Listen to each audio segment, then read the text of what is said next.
sobrang sipag ah. Kanina sa second floor ka pa, ngayon nasa first floor na. Sana all, oh. Si Norme parang walang kapaguran. So, hello guys. Today sa video na to, gusto ko lang i-appreciate si Norme. Alam niyo naman si Norme, diba? Kilalang kilala niyo siya.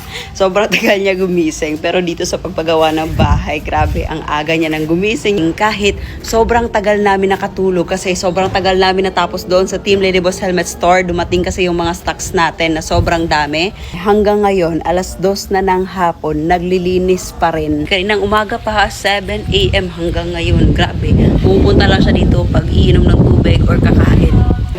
Oy! Sobrang sipag ah! Kanina sa second floor ka pa, ngayon nasa first floor na! Sa second floor. Ay, tapos na! Nalinis mo na second floor. Ang sipag naman ng Norme na yan. Oh.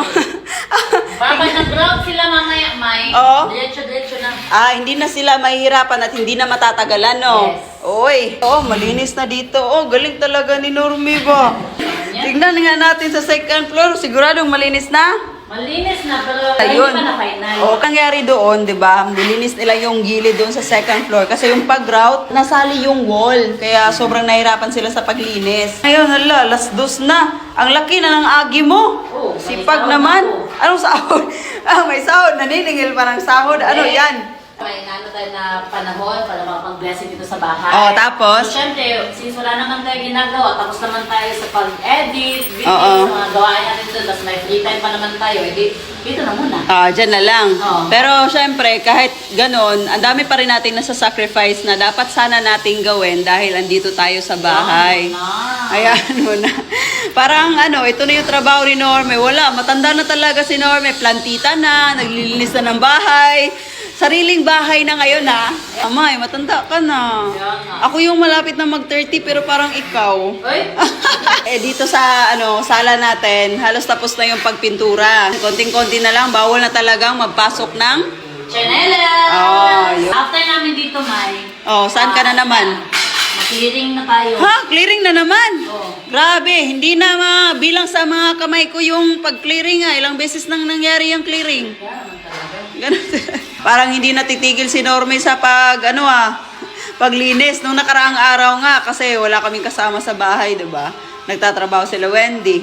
Kami lang din naglalabas sa mga damit namin. Minsan nalilate pa tayo sa kain, 'di ba? Kasi Oo. natatagalan kasi kinakausap natin ganito, ganyan. 10 or 11 na yung breakfast namin. May mga nag-overtime din kasi, puspusa na yung pag-overtime dito. Kaya hanggang gabi talaga.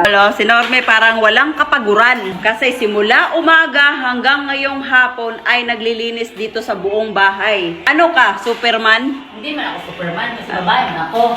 Pero sa ano ko kasi mindset ko ba? Oo. Sa buong araw, okay lang mapagod tayo kasi isang tulog lang natin yan. Mapapawid yung mga pagod na ginawa natin. Sulitin natin yung isang buong araw natin kasi another day, another naman, pupukusan ba? So bukas, ano yung focusan mo? Siguro, mag-cleaning sa labas na tanggal basura, sa mga hindi nagagamit, sa mga lahat-lahat na. Galing naman ni Norme, Wala na, matanda na talaga si Norme Garcia, Hindi guys. naman matanda.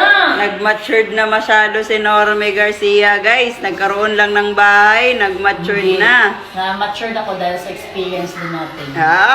Dahil din sa'yo.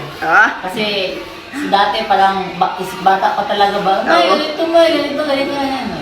Tapos bawal pala. Nasabihan ko si Norme na, ano ka ba, wala ka bang pakialam sa paligid mo? Makiramdam ka naman kasi si Norme talaga. Yung tipong may kausap ako, tapos kailangan ko pa sabihin sa kanya paulit-ulit kasi hindi siya nakikinig. Kahit nandito lang ako sa harapan nyo, nag-uusap kayo, wala talaga. Wala akong narinig. Hindi siya chismosa.